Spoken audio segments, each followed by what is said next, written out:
যেখানে দাঁড়িয়ে আছে সেই জায়গায় থেকে যদি নবী করিম সাল্লাল্লাহু আলাইহি সাল্লামের সুন্নাহকে, তার জীবন দর্শনকে, তার জীবন আদর্শকে, তার কোনো জীবনের দিককে যদি আমরা কম্পেয়ার করি তাহলে সেটা ভুল হবে। কারণ আজকের পৃথিবীতে অনেক কিছু অনেক সহজ হয়েছে যেটা 1400 বছর আগের পৃথিবীতে ছিল না। আপনাকে ক্ষণিকের জন্য 1400 বরং 1450 বছর আগে ফিরে যেতে হবে, যে সেই বাস্তবতায় নবী করিম সাল্লাল্লাহু আলাইহি সাল্লাম যে কাজগুলো করেছেন সেটা আসলে কতটা সম্ভবপর ছিল, কতটা চ্যালেঞ্জিং ছিল, কতটা একজন মানুষের কল্পনার অতীত ছিল। এই জিনিসটি আমাদের নবী করিম সাল্লাল্লাহু আলাইহি ওয়াসাল্লামের সিরাতের যে কোনো আলোকপাত করার আগে মাথায় রাখতে হবে যে আমরা আজকে 2024 সনের গল্প বলছি না, আমরা গল্প বলছি আজ থেকে 1500 বছর আগে। যেমন ধরুন জ্ঞানের কথা বলি আমরা, এখন জ্ঞানের জন্য গুরুত্ব নিয়ে খুব বেশি ওয়াজ, নসিহত, লেকচার, বক্তব্য দেওয়ার প্রয়োজন হয় না। একজন সাধারণ কৃষক, দিনমজুর, একজন খেটে খাওয়া মানুষ, তিনিও তার সন্তানকে তার জীবনের সমস্ত কিছু দিয়ে হলেও শিক্ষিত করবার চেষ্টা করেন, কারণ তিনি জানেন যে শিক্ষা ছাড়া আজকের পৃথিবীতে কোনো গত্যন্তর নেই। কিন্তু পৃথিবী যখন 1450 বছর আগের বাস্তবতায় ছিল, যখন শিক্ষা ছিল সমাজের সবচেয়ে গুরুত্বহীন একটি বিষয়, যখন শিক্ষার কোনো মূল্য সেই সমাজে ছিল না, এইরকম সমাজের বুকে দাঁড়িয়ে সর্বপ্রথম নির্দেশ ইকরা, এটা আল্লাহর পক্ষ থেকে যে এসেছে, নবী সাল্লাল্লাহু আলাইহি সাল্লামের পবিত্র মুখ থেকে নিঃসৃত হয়েছে, উচ্চারিত হয়েছে, এটাকে, এর যথার্থতাকে, এর যথাযথ মূল্যায়ন যদি আমাদেরকে করতে হয় তাহলে সেই বাস্তবতায় ফিরে গিয়ে তারপর ইকরা বিসমি রাব্বিকাল্লাযী খালাক আমাদেরকে পাঠ করতে হবে। সম্মানিত উপস্থিতি, প্রিয় নবী সাল্লাল্লাহু আলাইহি সাল্লামের লাইফস্টাইল বা তার জীবনযাপনের পদ্ধতি নিয়ে আমরা হয়তো খুব বেশি কথা বলতে পারবো না অল্প সময়ে। নবী করিম সাল্লাল্লাহু আলাইহি সাল্লাম সম্পর্কে আমরা অনেকে জেনে থাকবো যে তিনি খুব সাদাসিধে জীবনযাপন করতেন, অনাড়ম্বর জীবনযাপন করাকে তিনি খুব বেশি পছন্দ করতেন। তার জীবনে ব্যক্তিত্বের কোনো ত্রুটি, দুর্বলতা কিছুই ছিল না। আবার অহমিকা, প্রদর্শনেচ্ছা, প্রদর্শনের প্রতি আগ্রহ এবং শো অফ করার মতো কোনো বিষয়, কোনো ছিটে ফোটা নবী রাসূলুল্লাহ সাল্লামের জীবনে মোটেও ছিল না। তিনি যখন চলাফেরা করতেন, কোথাও যেতেন, তার জীবনে ঘোড়ায় চড়ার ইতিহাস যেমন ছিল, অভিজাত বাহন তখনকার যুগের উটে চড়ার অভ্যাস যেমন তার ছিল, ঠিক একইভাবে গাধায় চড়তেও তার কখনো দ্বিধা হতো না। তিনি গাধায়ও চড়েছেন। আমরা যেরকম আজকাল কোনো সম্ভ্রান্ত, কোনো শৌখিন, কোনো বিলাসী পরিবারে বেড়ে উঠলে আমরা যে লাইফস্টাইলের সাথে অভ্যস্ত, আমরা ভিন্ন কোনো লাইফস্টাইল যদি কখনো প্রয়োজনেও আমাকে অবলম্বন করতে হয়, সেটা করতে আমরা হেজিটেশন ফিল করি, আমরা অস্বস্তি বোধ করি। আমাদের নবী করিম সাল্লাল্লাহু আলাইহি সাল্লাম এমন ছিলেন যে তিনি উঠে যেমন চড়তে স্বাচ্ছন্দ্য বোধ করতেন, ঘোড়ায় চড়তে যেরকম তার স্বাচ্ছন্দ্য হতো, গাধায়, যেটা গরিব মানুষদের বাহন, সেটাতে চড়তেও তার কখনো অস্বাচ্ছন্দ্য বোধ হতো না। প্রিয় নবী সাল্লাল্লাহু আলাইহি সাল্লামের সাদাসিধে জীবনযাপনের যে চিত্র, এটা তার খাদ্য থেকে নিয়ে তার শোয়া, তার উঠা বসা, তার কথাবার্তা, তার জীবনের প্রত্যেকটা স্তরে স্তরে আমরা দেখতে পাবো। একটি ঘটনা আপনারা অনেকে হয়তো শুনে থাকবেন। মদিনায় একবার বাহির থেকে একজন আগন্তুক এলেন। প্রিয় নবী সাল্লাল্লাহু আলাইহি সাল্লাম সাহাবীদের মধ্যে বেষ্টিত হয়েছিলেন, তাদের সাথে বসেছিলেন অনেকটা আসরের মতো গোলাকার হয়ে। বাহির থেকে আসা লোকটি জিজ্ঞাসা করলেন, তিনি প্রথমে বের করার চেষ্টা করলেন যে যার কাছে আমি এসেছি, যিনি আল্লাহর নবী এবং রাসূল হিসেবে আবির্ভূত হয়েছেন, তার নাম মুহাম্মদ, লোকটি কে? সে আগন্তুক প্রথমে অনেক চেষ্টা করেও উপস্থিত লোকদের মধ্য থেকে মুহাম্মদ সাল্লাল্লাহু আলাইহি সাল্লাম কে সেটাকে তিনি বের করতে পারলেন না। তাকে কোনোভাবে যখন তিনি চিহ্নিত করতে পারলেন না, তখন লোকটি জিজ্ঞাসা করলেন, মান ফিকুম মুহাম্মদ। তিনি উপস্থিত লোকদেরকে বললেন যে তোমাদের মধ্যে মুহাম্মদ লোকটি কে আসলে? আমরা এবার আমাদের সমাজের বাস্তবতার সাথে একটু মিলাই, যে আমাদের সমাজে কোনো নেতা, কোনো অনুসরণীয় ব্যক্তিত্ব, কোনো প্রভাবশালী, কোনো গুরুত্বপূর্ণ চেয়ারে বসা মানুষ, তিনি যদি তার অধীনস্থদের সাথে বসে থাকেন অথবা অধীনস্থদের সাথে নিয়ে রাস্তায় চলাফেরা করেন, তাহলে তার বডি ল্যাঙ্গুয়েজ, তার চলাফেরার স্টাইল, তার পোশাক, তার গেট আপ, তার চেয়ার, তার কথা বলার ধরন, এগুলো দেখে তাকে অন্যদের থেকে আলাদা করতে, কে নেতা আর কে অনুসারী, এটা আলাদা করতে কি আমাদের আজকের বাস্তবতায় কোনো কষ্ট হয় বা হবে? কোনো রাজনৈতিক নেতার কথা বলেন, কোনো গুরুত্বপূর্ণ পদে থাকা মানুষের কথা বলেন, তার লাইফস্টাইল, তার গেট আপ, তার কথাবার্তা, তার পোশাক আশাক, তার উঠা বসা, তার হাবভাব দেখেই যে কেউ ধরে নিতে পারবে যে উনি নেতা আর তারা অনুসারী। প্রিয় নবী সাল্লাল্লাহু আলাইহি সাল্লাম এতটা সাদামাঠা জীবন যাপন করতেন, এতটা বিনয়ী থাকতেন যে সাহাবীদের সঙ্গে যখন তিনি বসে থাকতেন, বাহির থেকে আসা মানুষ আলাদা করে তার নাম জিজ্ঞেস করে তাকে বের করতে হতো।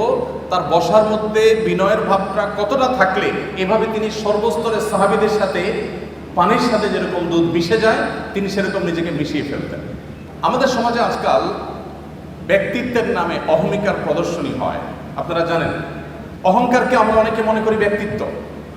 প্রিয় নবী সাল্লাল্লাহু আলাইহি সাল্লামের ব্যক্তিত্বের যে চূড়ান্ত শেখরে তিনি উন্নীত ছিলেন, সেই ব্যক্তিত্বের অধিকারে পৃথিবীতে আরেকটা মানুষের জন্ম হবে না।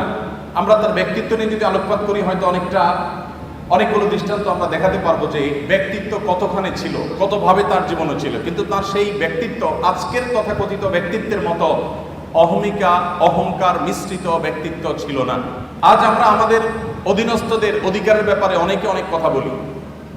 আমরা শ্রমিকদের অধিকারের কথা বলি, আমরা গৃহকর্মীদের অধিকারের কথা বলি, আমরা অনেক দুর্বল মানুষদের অধিকার নিয়ে কথা বলি।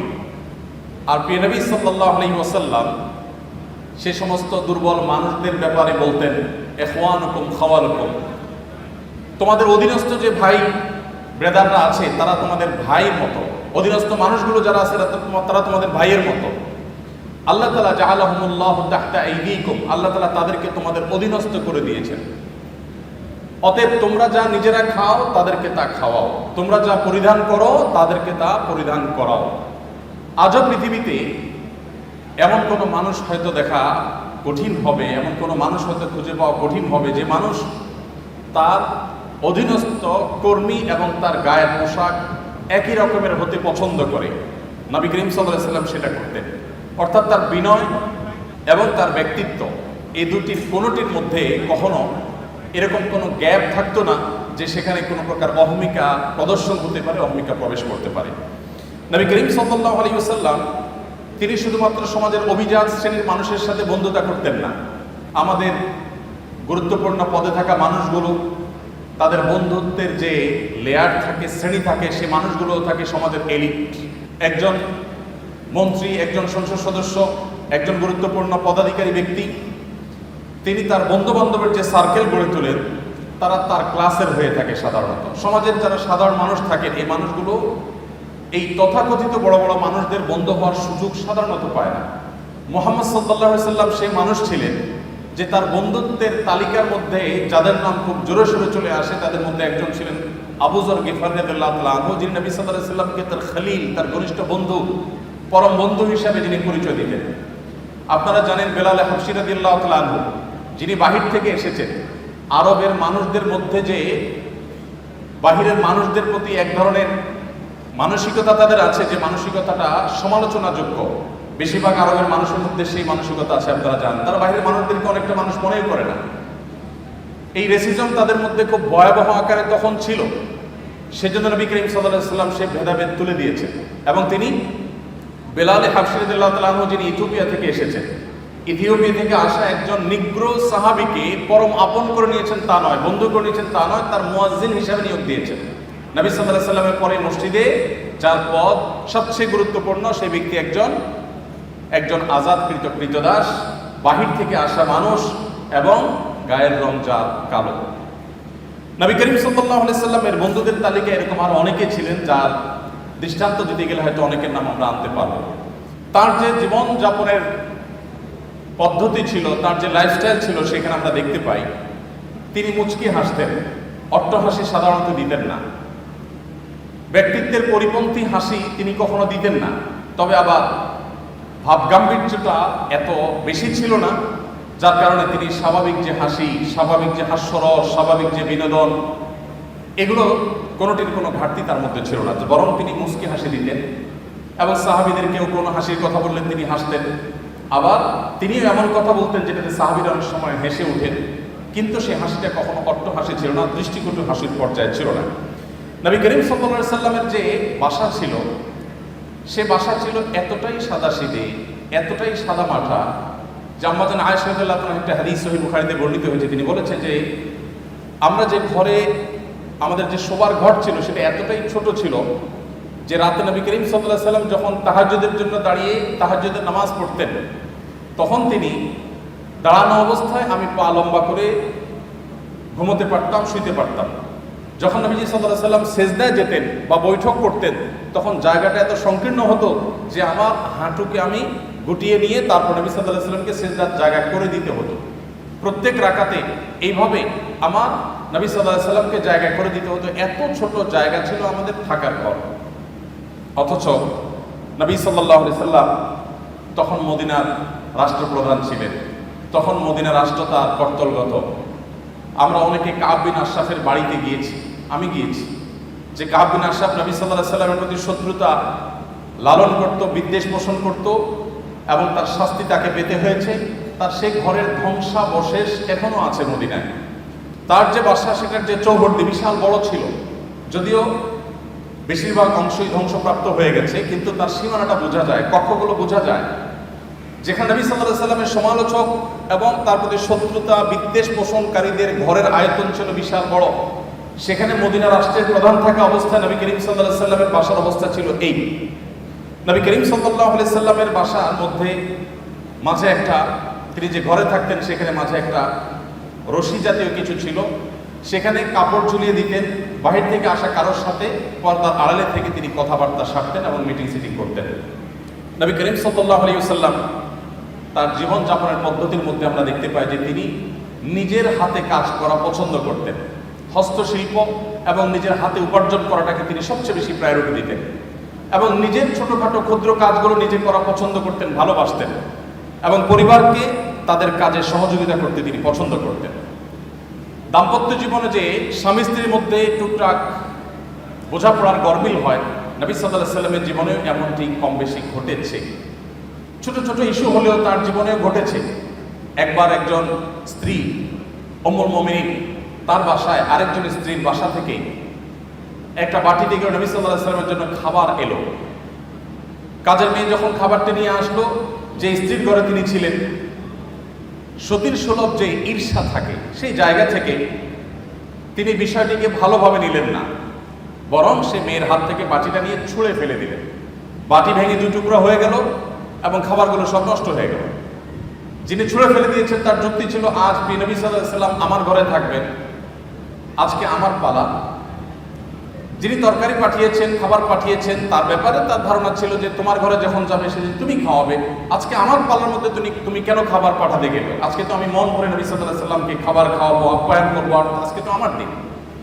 তো এই জায়গা থেকে তিনি ছুঁড়ে ফেলে দিলেন। নবী করিম সাল্লাল্লাহু আলাইহি সাল্লাম নিজে হাতে গিয়ে সে ভেঙে যাওয়া বাটি কুড়িয়ে নিয়ে আসলেন। এরপর হুবহু একই রকমের আরেকটা বাটি বাসায় ছিল, দেখতে অবিকল একরকম।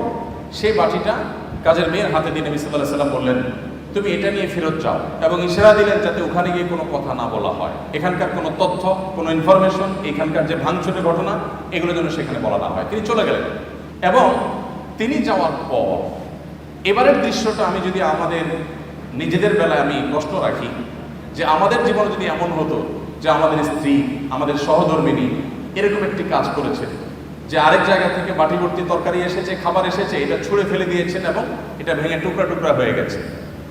ওই মেয়ের সামনে কিছু বললাম না, একটা ভালো বাটি দিয়ে তাকে ফেরত পাঠিয়ে দিলাম। যার কাছ থেকে এসেছে তিনি মনে করলেন যে বাটি দিলাম সেই বাটি তো চলে আসছে, হয়তো খাবার রেখে বাটিটা পরিষ্কার করে দিয়ে দেওয়া হয়েছে, কোনো ঝামেলা হলো না, ভালো কথা। কিন্তু বাসায় প্রবেশ করে ঘরে ঢোকার পর স্ত্রীকে আমরা কমের পক্ষে এটুকু কথা তো অবশ্যই বলতাম যে কাজটা কি ভালো হলো, এইটুকু কথা তো আমরা অন্তত বলতাম যে তুমি কাজটা কি ভালো করলা, কেন ভেঙে ফেললাম, এটুকু তো বলতাম। নবী করিম সাল্লাল্লাহু আলাইহি সাল্লামের এই হাদিস বর্ণনাকারী সাহাবী এরকম কোনো কথা উল্লেখ করতে পারেন না। অর্থাৎ নবী সাল্লাল্লাহু আলাইহি সাল্লাম একটি কথাও বললেন না, কারণ এখন স্ত্রীর রাগের সময়, এখন কোনো শাসনের সময় না, এখন শুধু সহ্য করার সময়, এখন শুধু সংযমের সময়। যখন সুযোগ পাবেন তখন তাকে যথাযথভাবে নসিহা করা, উপদেশ করা, তাকে বোঝানোর সেই কাজটা তিনি করবেন। তো এই ছিল নবী সাল্লাল্লাহু আলাইহি সাল্লামের জীবন। তিনি সংযমী ছিলেন এবং সহনশীল ছিলেন। কেউ তাকে অসংযমী হয়েছে, রাগান্বিত হয়ে গেছে, রাগান্বিত হয়ে কখনো সীমা ছাড়িয়ে গেছে, আল্লাহ এরকম কোনো দৃশ্য কেউ কখনো দেখেনি। নবী সাল্লাল্লাহু আলাইহি সাল্লাম যিনি জীবনে পৃথিবীর আলো দেখবার আগেই বাবাকে হারিয়েছেন, মাতৃগর্ভে থাকা অবস্থায় বাবাকে হারানোর পর দুনিয়ার আলো দেখার পরপরই মাকে হারিয়েছেন। এর কিছুদিন যেতে না যেতেই একমাত্র আশ্রয় দাদাকে হারিয়েছেন। তার কিছুদিন পর যেতে না যেতেই তার একমাত্র আশ্রয়দাতা চাচাকে হারিয়েছেন। তার সবচেয়ে বড় সান্ত্বনার জায়গা তার সহধর্মিনী খাদিজা রাদিয়াল্লাহু আনহাকে হারিয়েছেন। এতগুলো ঘটনা যখন একসাথে একাধারে ঘটলো, মাটির নিচের পাওয়ার নিচ থেকে মাটি একটার পর একটা যখন সরে যেতে লাগলো, এত বাধার পরও আমরা দেখি প্রিয় নবী সাল্লাল্লাহু আলাইহি ওয়াসাল্লাম এত বাধা বিপত্তি, মক্কাবাসীর শত্রুতা, এত কিছুর পরও জীবনে কখনো খেই হারিয়ে ফেলা বলতে যেটাকে বুঝি আমরা, মানুষ নিজের নিয়ন্ত্রণ হারিয়ে ফেলা বলতে যেটাকে বুঝি, এরকম কোনো দৃশ্য নবী সাল্লাল্লাহু আলাইহি ওয়াসাল্লামের সিরাতের তার জীবনের কোনো অংশে কেউ, তার শত্রুরাও কেউ দেখাতে পারবে না যে তিনি রাগের চোটে কখনো খেই হারিয়ে ফেলেছেন, নিয়ন্ত্রণ হারিয়ে ফেলেছেন, কখনো রাগান্বিত হয়ে সরি বলতে হয়েছে তাকে, এরকম কোনো দৃশ্য তার জীবনে কখনো ঘটেনি।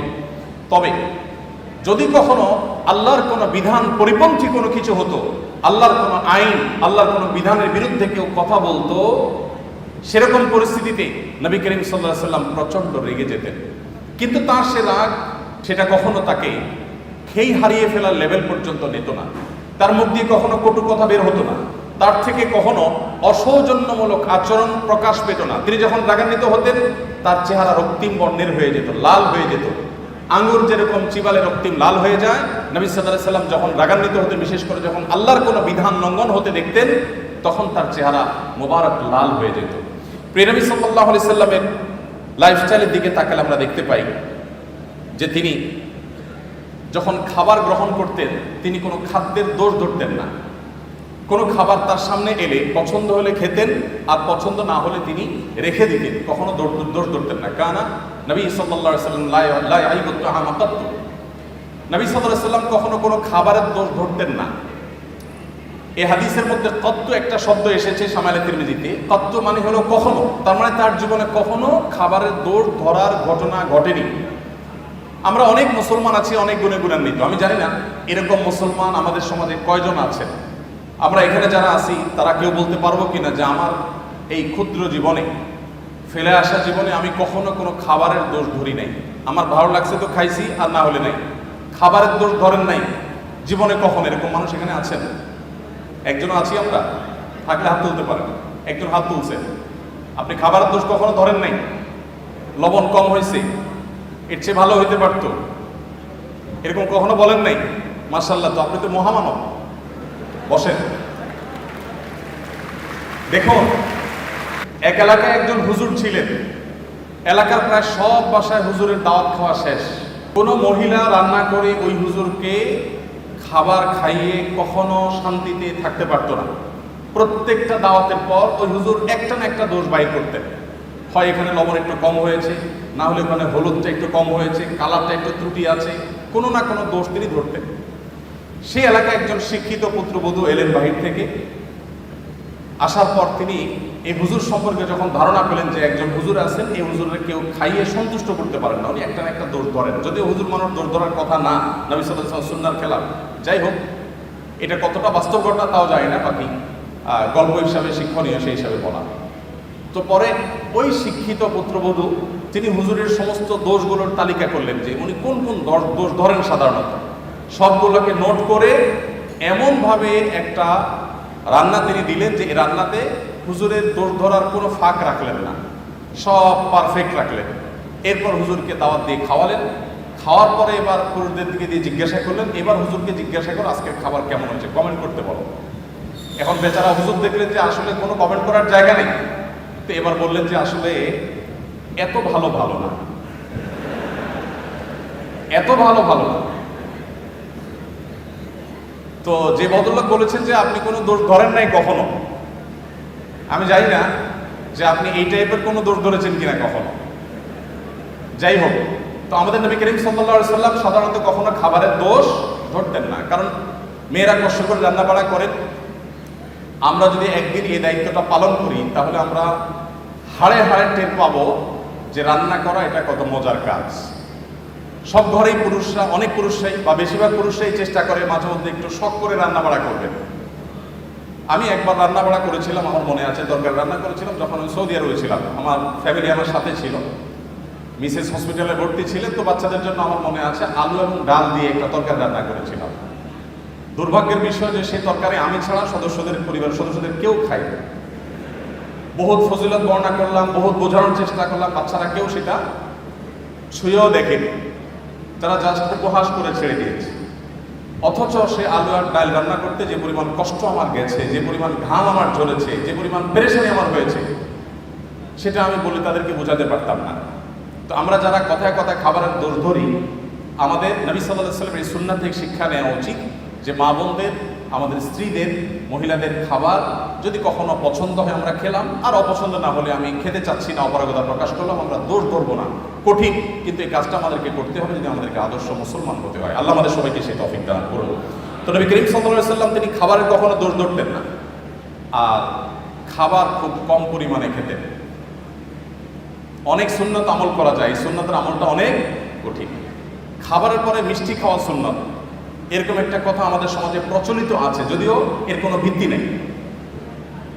আমরা নিজেদের প্রয়োজনে খাবারের পরে ডেজার্ট খেতে ভালো লাগে, সেজন্য আমরা হাদিস বানিয়ে নিয়েছি যে খাবারের পরে মিষ্টি খাওয়া সুন্নাত। নবী করিম সাল্লাল্লাহু আলাইহি ওয়াসাল্লাম মিষ্টান্ন পছন্দ করতেন, মিষ্টি জাতীয় খাবার তিনি পছন্দ করতেন। এর মানে এই না যে যে কোনো খাবারের পরে আলাদা করে মিষ্টির জন্য তিনি ডেজার্টের অপশন রাখার জন্য বলতেন। আগে হতে পারে, পরে হতে পারে, মাঝে হতে পারে, মিষ্টি তিনি পছন্দ করতেন, সেটা ভিন্ন কথা। বাট খাবারের পরে মিষ্টি খেতে হবে আলাদা করে, এরকম কোনো কথা কোনো হাদিস দ্বারা প্রমাণিত হয় না। তো নবী করিম সাল্লাল্লাহু আলাইহি ওয়াসাল্লাম তিনি খাবার খেতেন পরিমাণে অনেক কম। আপনারা জানেন যে তার সুস্পষ্ট হাদিস রয়েছে, নির্দিষ্ট রয়েছে। তিনি বলেছেন আমাদের স্টমাককে 3 ভাগের 1 ভাগকে সলিড খাবার দিয়ে, আরেক ভাগকে পানীয় দিয়ে পরিপূর্ণ করতে, আরেক ভাগকে তিনি খালি রাখতে বলেছেন, এবং এটা আমাদের সুস্থ থাকতে সহায়ক ভূমিকা পালন করে। নবী সাল্লাল্লাহু আলাইহি ওয়াসাল্লামের এই সুন্নাহ লাইফস্টাইলের এই সুন্নাত গুরুত্ব আজকাল আলহামদুলিল্লাহ ওয়াজ করে বোঝানোর প্রয়োজন হয় না, বরং এই সুন্নাহর গুরুত্ব আমাদের সমাজে অনেকেই খুব সুন্দরভাবে বুঝতে পারেন। দেখুন, নবী করিম সাল্লাল্লাহু আলাইহি ওয়াসাল্লাম তার এই সুন্নাহ, এখন ডাক্তাররা আমাদেরকে বলেন যে পেট পুরে খাওয়া যাবে না, ওয়াটার ফাস্টিং করতে হবে, ইত্যাদি ইত্যাদি। তো তার এই সুন্নাহ লাইফস্টাইলের যে উপকারিতা আছে, স্বাস্থ্যগত উপকারিতা আছে, সেগুলো আমার মনে হয় না যে আর বলার কোনো অপেক্ষা রাখে। নবী করিম সাল্লাল্লাহু আলাইহি ওয়াসাল্লামের এই সুন্নাহটির আমল আমরা মুসলমানদের চাইতে দুঃখজনক হলেও সত্য অমুসলমানদের মধ্যে বেশি দেখি। আমরা মুসলমানরা যতটা উদরপূর্ণ করে খেতে পছন্দ করি, বিশেষ করে বাংলাদেশের মানুষ আমরা যতটা উদরপূর্ণ করে খেতে পছন্দ করি, পৃথিবীর অনেক উন্নত দেশ আছে, সে দেশের মানুষরা আমাদের মতো এইভাবে গলা পর্যন্ত খেতে সাধারণত পছন্দ করে না।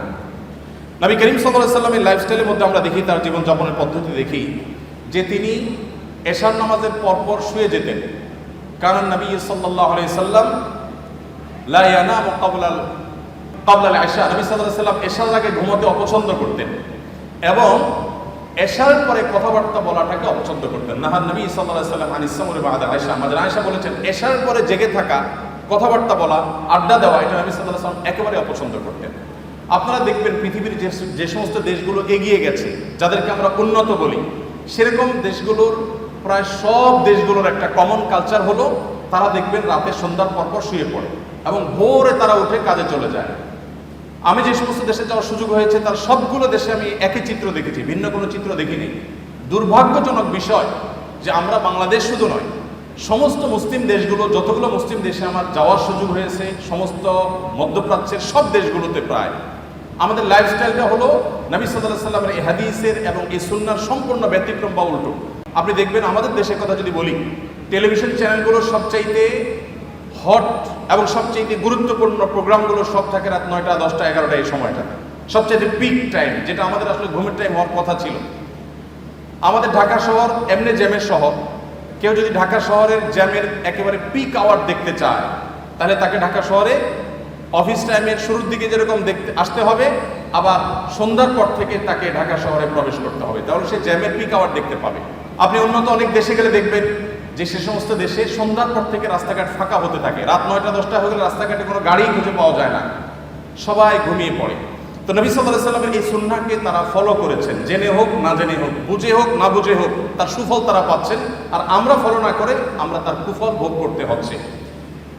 বাংলাদেশের যে হেফজোখানা মাদ্রাসাগুলো আছে, এই মাদ্রাসাগুলোর যে সাফল্য মূলধারা মিডিয়াতে সেগুলো কখনো উঠে আসে না। কিন্তু আপনারা জানেন যে পৃথিবীর 100, 110, 20টি দেশের সাথে কম্পিটিশন করে আমাদের মাদ্রাসা, আমাদের দেশের হেফজোখানার ছাত্ররা তারা প্রথম, দ্বিতীয়, তৃতীয় স্থান অর্জন করে তারপর দেশে ফিরে আসে। তাদেরকে মূল্যায়ন করা হয় না যদিও, কিন্তু আমরা জানি যে তারা রাষ্ট্রের তেমন কোনো সুযোগ সুবিধা একেবারেই পায় না। তারপরও এই কোণঠাসময় পরিস্থিতির মধ্যে থেকে তারা গোটা বিশ্বের 100-150 দেশকে পেছনে ফেলে তারা প্রথম, দ্বিতীয়, তৃতীয় স্থান প্রায় প্রতি বছর অর্জন করে আমাদের ছেলেরা দেশে ফিরে আসে। এই যে আমাদের দেশে হেফজোখানাগুলোর যে সাকসেস, তাদের যে সাফল্য, এটা রহস্য কি, সিক্রেট কি? আপনি যদি আমাকে বলেন তো আমি বলবো তার সিক্রেটের মধ্যে অন্যতম একটা সিক্রেট হলো বাংলাদেশের অন্য সব মাদ্রাসাগুলো কিছুটা ব্যতিক্রম হলেও 100% হেফজখানাগুলোর বা হেফজো মাদ্রাসাগুলোর নিয়ম হলো যে রাত 10টার ভেতরে প্রায় সব হেফজখানার ছাত্ররা ঘুমিয়ে পড়ে এবং ভোরে তারা উঠে পড়াশোনা করে। ফজরের পরে তারা কখনো ঘুমায় না, তারা সকাল 10টা, 10:30, 11টার দিকে একটু ঘুমায় দুপুরের আগে। আর ঠিক এই জিনিসটাই সুন্নাহ এবং নবী সাল্লাল্লাহু আলাইহি ওয়াসাল্লাম এটাই করতে বলেছেন।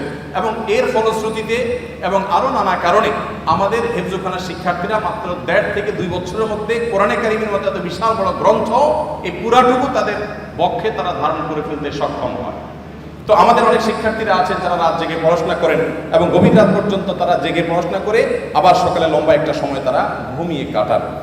তো নবী সাল্লাল্লাহু আলাইহি ওয়াসাল্লামের সুন্নাহর পরিপন্থী এটি, এবং তার লাইফস্টাইল ছিল যে তিনি এশার পরে শুয়ে পড়তেন, একদম কথাবার্তা বলা পছন্দ করতেন, যত আলাপ সালাপ সব এশার আগে করতেন। নবী করিম সাল্লাল্লাহু আলাইহি ওয়াসাল্লামের যে জীবনযাপনের পদ্ধতি, তার যে লাইফস্টাইল ছিল, সেখানে আমরা দেখতে পাই তিনি প্রতি সপ্তাহে 2টা করে রোজা রাখতেন, সোমবার এবং বৃহস্পতিবার, আর প্রতি মাসে 3টা করে রোজা রাখতেন, চাঁদের 13, 14, 15। আমাদের যে মাঝে মধ্যে ফাস্টিং করা উচিত, এটা আমাদের ডাক্তাররা এখন বলেন, আমাদের চিকিৎসকরা এখন বলেন যে আমাদের মাঝে মধ্যে না খেয়ে থাকা উচিত, এটা আমাদের স্বাস্থ্যের জন্য ভালো। নবী করিম সাল্লাল্লাহু আলাইহি সাল্লাম সেই কাজটি করতেন সেই 1450 বছর আগে থেকে।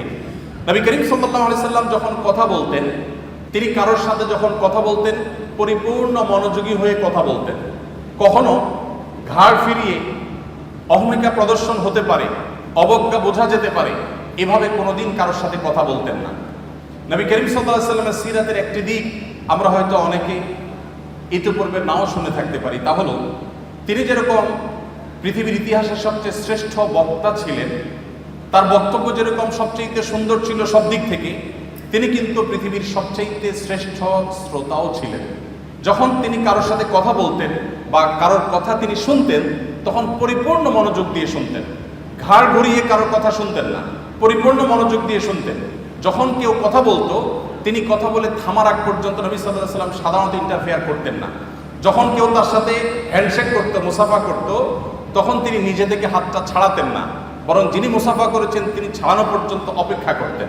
নবী করিম সাল্লাল্লাহু আলাইহি ওয়াসাল্লামের যে সৌজন্যতা, এটা আমি আবারও বলি, আজ 2024-এর সৌজন্যের সাথে মেলালে হবে না। 1450 বছর আগে চলে যান, সেই পৃথিবীতে যে বাস্তবতা ছিল তখনকার সময় নবী সাল্লাল্লাহু আলাইহি ওয়াসাল্লাম এই সৌজন্যতাকে এস্টাবলিশ করেছিলেন। নবী করিম সাল্লাল্লাহু আলাইহি ওয়াসাল্লাম তিনি পরিচ্ছন্ন থাকা পছন্দ করতেন। তার সাদাসিধে জীবনযাপন দেখে এটা মনে করার কোনো কারণ নেই যে তিনি, অনেক মানুষ আছেন যে খুব সাদামাটা জীবনযাপন করেন, অপরিচ্ছন্ন, অপরিপক্ক বা আগোছালো।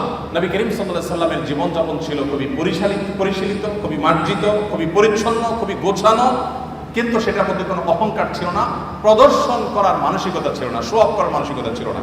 এই জন্য নবী করিম সাল্লাল্লাহু আলাইহি ওয়াসাল্লাম আমাদেরকে যে জীবন বিধান দিয়েছেন, সেখানে আমরা দেখতে পাই যে তিনি ওযু করতেন প্রত্যেক ওয়াক্তে, তিনি মিসওয়াকের নির্দেশ দিয়েছেন, বাসায় প্রবেশ করার আগে, পরিবারের লোকদের সাথে কথা বলার আগে মিসওয়াক করে তারপর প্রবেশ করতেন। কোনো গুরুত্বপূর্ণ মিটিংয়ে যাবেন, মিসওয়াক করে তারপরে যেতেন, যাতে মুখের দুর্গন্ধ বের না হয়। জুমার দিনে সবাই সমবেত হবে, সেখানে সবাইকে মিসওয়াক করে আসতে, গোসল করে আসতে নির্দেশ দিয়েছেন। পরিচ্ছন্নতা, পরিপাটি থাকা এবং পরিশীলিত থাকার যত রকমের দিক হতে পারে তার সবগুলো নির্দেশ নবী সাল্লাল্লাহু আলাইহি ওয়াসাল্লাম দিতেন। নবী করিম সাল্লাল্লাহু আলাইহি ওয়াসাল্লাম তিনি ভাব গাম্ভীর্যের কোনো কমতি তার ছিল না। তিনি বলেছেন, নুসরিতু বির-রু'ব, আল্লাহর তরফ থেকে ভাব গাম্ভীর্য দিয়ে আমাকে সাহায্য করা হয়েছে। তাকে দেখে দূর থেকে অনেক তার শত্রুরা পর্যন্ত তার কাছে মাথা নত করতে বাধ্য হতো। তার ব্যক্তিত্বের যে আভা তার চেহারায় ফুটে উঠতো, এটা দেখে এটার কাছে বহু অমুসলিমেরা হার মেনেছে এবং সারেন্ডার করেছে। তার এই ব্যক্তিত্ব যেমন ছিল, আবার পাশাপাশি তিনি রসিকতাও করতেন, সাহাবীদের সাথে বিবিধ সময় হাস্যরস করতেন, এমন কৌতুক করতেন যে সবাই হেসে উঠতো, সবাই আনন্দ পেত। এবং তার সেই ব্যক্তিত্ব, তার সেই ভাব গাম্ভীর্য আজকে আমাদেরকে যেরকম ভাব গাম্ভীর্যের কারণে অনেককে অহংকারী করে তোলে, এটা তার মধ্যে ছিল না। আল্লাহ রাব্বুল আলামিন তার জীবনের এই সমস্ত ভালো দিকগুলো দিয়ে আমাদের জীবনকে আলোকিত করে আমাদের এই জীবনকে দুনিয়াতে সাফল্য মণ্ডিত করুন এবং আখিরাতে আমাদের সবাইকে আল্লাহ জান্নাতুল ফিরদাউসের অধিকারী হওয়ার উপযুক্ত হওয়ার তৌফিক দান করুন। আল্লাহ রাব্বুল আলামিন প্রিয় নবী সাল্লাল্লাহু আলাইহি সাল্লামের জীবন আদর্শকে আমাদের জীবনের অবলম্বন হিসাবে গ্রহণ করা, তার সুন্নাহকে অনুসরণ করার তৌফিক দান করুন।